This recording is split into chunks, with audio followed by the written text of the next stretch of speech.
La première chute de neige annonce le début de la saison de camping. Je quitte la maison en ayant pour objectif de tester un nouveau sac de couchage et de me préparer un souper avec des aliments frais.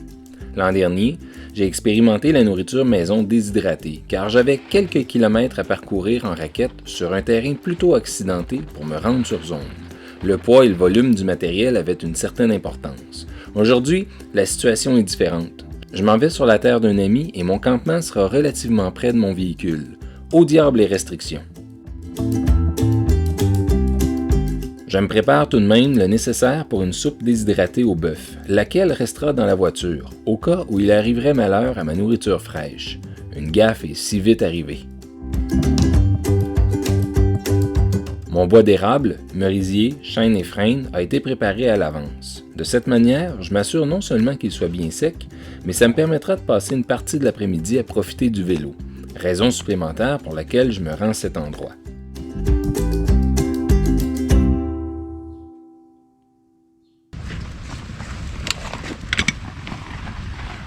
Dès mon arrivée, je pars en mission de reconnaissance. Ce n'est que la deuxième fois que je viens sur le site. Je suis à la recherche d'un endroit qui, malgré un très faible couvert de neige, me permettra d'installer le campement sur une surface la plus régulière possible.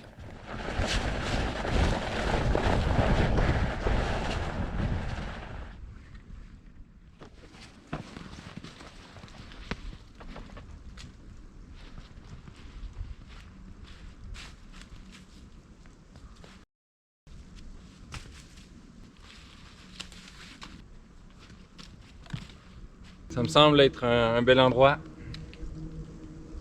relativement plat, dégagé. Et puis, c'est pas mal le plus à l'ouest possible pour être protégé des vents. Les prévisions météo nous annoncent des vents assez soutenus jusqu'en soirée. Ils devraient diminuer pour devenir très légers cette nuit et demain matin. On va aller chercher le matériel. En fin de semaine dernière, j'ai installé le campement dans la cour arrière de la maison afin de vérifier l'état de mon équipement. Ayant en tête mes plans de venir ici, j'ai laissé le bâti du poêle et sa cheminée assemblés. J'espérais gagner un peu de temps et par le fait même faire l'essai de mon nouveau traîneau.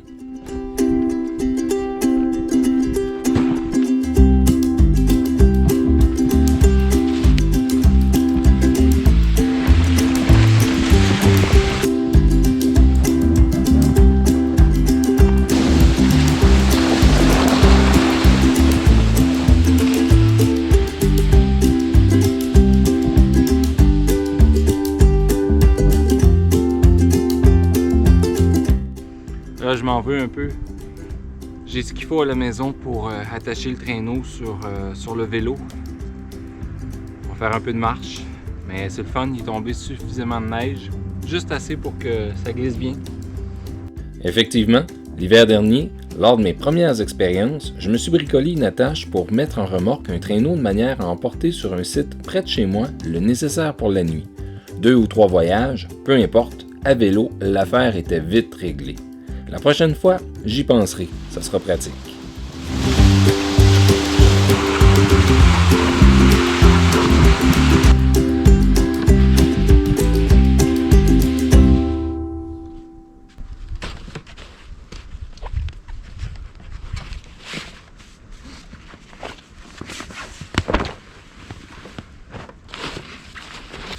Un petit sac de compression que je me suis fait l'hiver dernier. Histoire que la tente prenne moins de place dans le sac.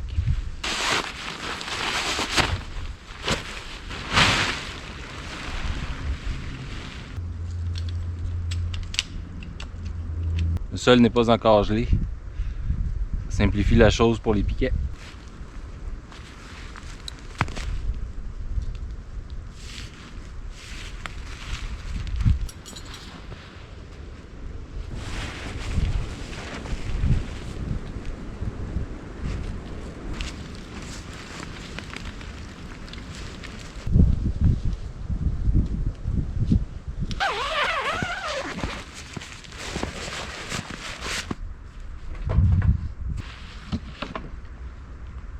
Le pan de la tente duquel sort la cheminée est tendu à souhait.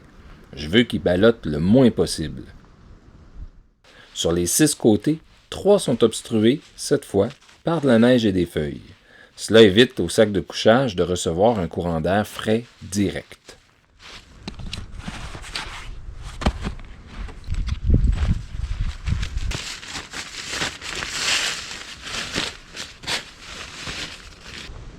Les 3 autres côtés sont, quant à eux, laissés tout à fait ouverts, de manière à assurer une ventilation adéquate et surtout un apport d'air frais continu.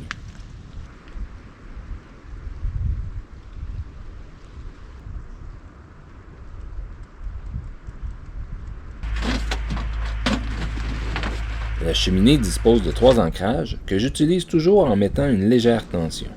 Le positionnement de l'une des cordes à l'horizontale sous le vent fut cependant une erreur de ma part. Le nœud a fondu. Habituellement, j'assure les 3 cordes à la base de la tente en utilisant les piquets de celle-ci. Ainsi, les cordes ne sont jamais soumises à la chaleur de la cheminée. Je profite de la présence d'une souche de frêne abattue à la scie à chaîne. Une surface parfaite pour me faire quelques éclisses de bois qui m'aideront à partir le feu.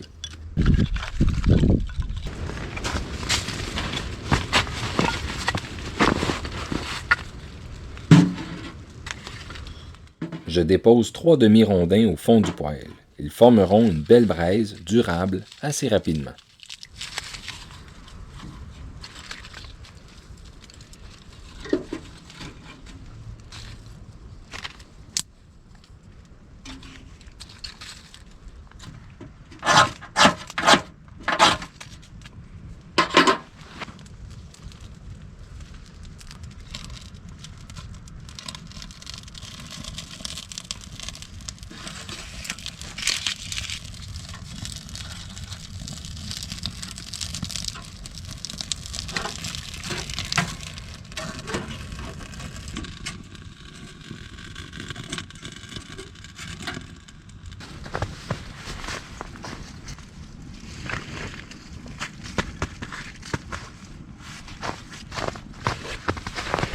Je place mon combustible à portée de main, car je pourrai nourrir le feu même en étant emmitouflé dans mon sac de couchage. Les rondins suspectés d'être humides sont positionnés sous le poêle ou tout près.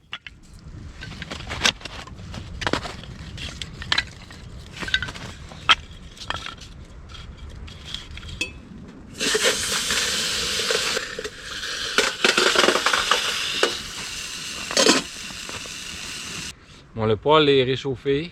Je me suis parti de l'eau à bouillir pour me faire un thé de chaga.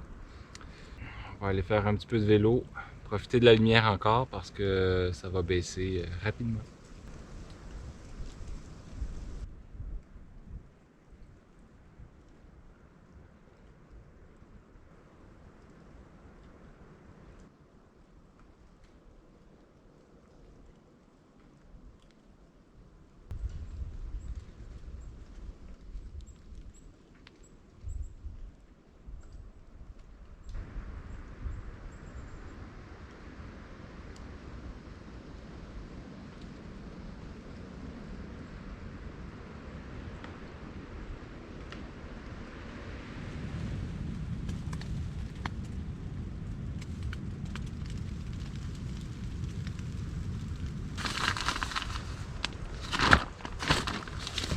Pendant qu'il fait encore clair, j'installe mon matelas de sol.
Je sors mon sac de couchage pour qu'il prenne un peu de volume. Je Je le laisserai de côté, le temps de me faire à souper.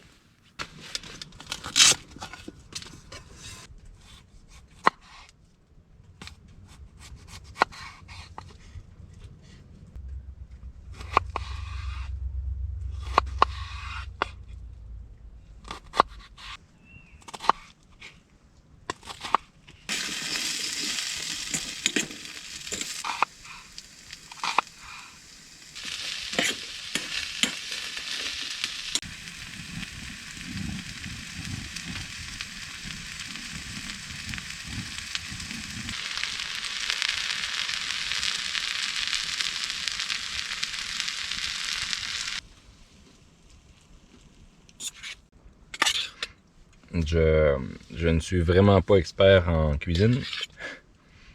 J'appellerais ça une poêlée de légumes au saumon.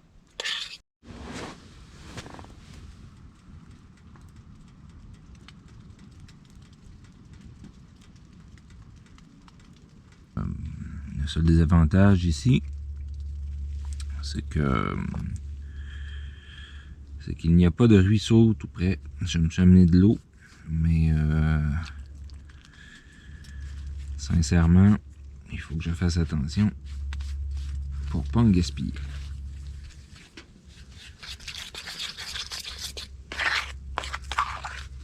Désolé Suzanne, je sais que c'est pas la technique idéale. On est meilleur sur le bateau.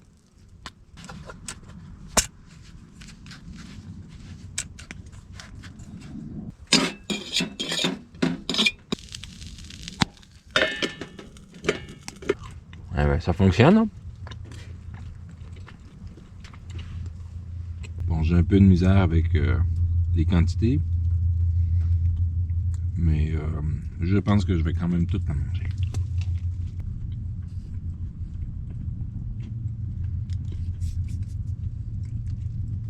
Puis là, ben, un peu de lecture, et puis profiter du feu. Ce sera l'heure de se coucher. On se voit demain matin.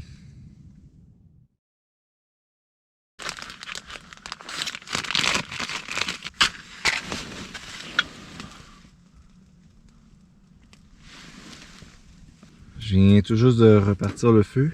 En fait, je pense que la caméra a arrêté de filmer au moment où j'étais en train de faire ça, là. Le problème des piles lithium, c'est qu'avec le froid, ça ne tient pas longtemps. Faut les tenir au chaud.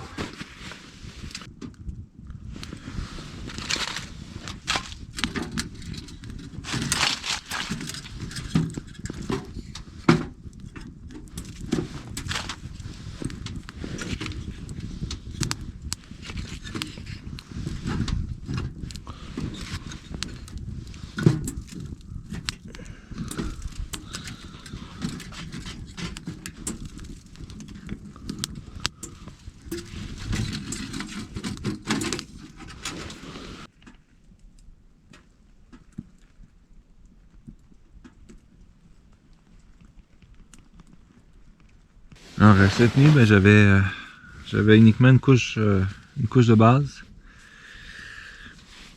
Et seulement que pour repartir le feu, je me suis remis une petite couche synthétique supplémentaire. Puis sinon j'avais un sursac. Et puis j'ai hâte de voir les températures qu'il y a eu. Quand je me suis couché, là, il faisait moins 6 à l'extérieur. Supposé descendre jusqu'à moins 11. Et je voulais voir si avec une seule couche de base, on allait chercher réellement l'efficacité du sac de couchage. Ça semble être le cas.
vais attendre que le feu meure.